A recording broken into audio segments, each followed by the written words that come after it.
Now that school is out, I haven't been able to post as often as I'd like. When you're a retired stay-at-home dad, you have a lot less downtime when the kiddos are on summer vacation. But that's okay. Who's going to complain about spending more time with their kids? But with the magic of sleep deprivation and some careful time management, I'm still going to be posting because there's a lot more to say about early retirement and how to get there. Hey, if you're new here, my name is Mike, and I retired at age 41. If you're interested in hearing about early retirement from someone who's done it and is passionate about personal finance, please consider giving a like and subscribe. I appreciate it, and it helps the channel out. I have a list of all the things I want to cover on this channel. The next item in today's topic is pets. 2/3 of American households have one. So who doesn't love pets? Dogs are man's best friend, right? And cats? Cats are not. When I was 3, my grandparents gave each of their families, a poodle for Christmas. Side note, don't give dogs as presents. That's just weird.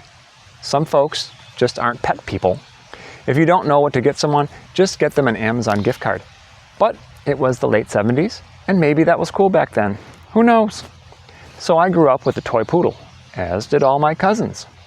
Family get-togethers were always fun when the 4 poodles got together. There was mystery vomit, dog poops in the hallways, and copious amounts of pee on all the chairs and couches. You see, these dogs only got together once or twice a year, so they had to reintroduce themselves and establish dominance every chance they got. And since family get-togethers always involve lots of food and little kids, the poodles would get fed plenty of things dogs shouldn't be eating. Ah, memories. Fun stories, but are pets worth having? Maybe. Are they fun? Usually. But viewed through the lens of early retirement, they are in fact an expense. Pets do cost money. Now I know what you're thinking. Pets don't cost that much. I can just get one free from the pound. Actually, that's not always true. Have you ever thought about the total cost of pet ownership? Let's talk about it. Now I'm mostly thinking of dogs here. Pardon the pun, but fixed costs include things like adoption, food and water bowls, spaying and neutering, initial medical exam, vaccines, collar, tags, leash, bed and crate, carrying crate, and microchipping. That can add up to be well over $2,000. But what about ongoing costs? Well, annually, you need to buy things like food. Yeah, that's a good idea.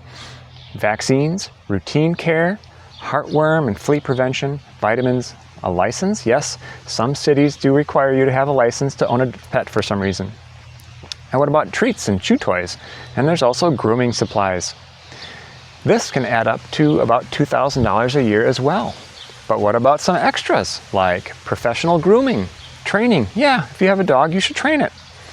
And what about boarding? You know, if you travel, you can't always take your dog, so sometimes you have to board them. And that's like $25 a day in most places. And then there's accessories. Yes, winter coats and little booties so they don't freeze their paws. You know, you don't have to look real hard on the internet to find all kinds of awesome and wild pet accessories. And finally, pet health insurance. That can cost upwards of $500 a year.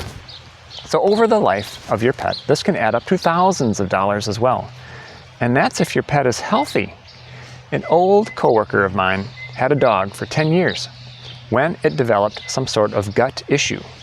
I don't know if it was an intestinal obstruction or bloat, but the only way to fix it was surgery, which was upwards of $7,000. Now, this friend was not what you'd call a saver. You want to know if she paid it? Yep, she did. Do you want to know how she paid it? Credit card. Ooh. I have to say, that was one lucky dog. If she had a budget, that put some big time stress on it. You know, every other house on my street has at least one dog. In fact, we're the only house without one. My kids want a dog, and my wife frequently shows me cute puppy videos she finds on the interwebs. But since we have other priorities at the moment and a finite amount of cash, I gently tell them it's not in the budget this year, maybe next year. You know, if we do end up with a puppy, I have a feeling he or she will find their way into one of these videos. That could be fun. But why do I defer on a purchase like this? Well, we just talked about it.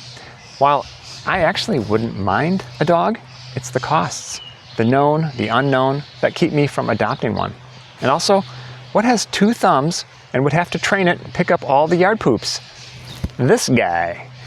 Also, our favorite breed would 100% shed. A lot. Daily.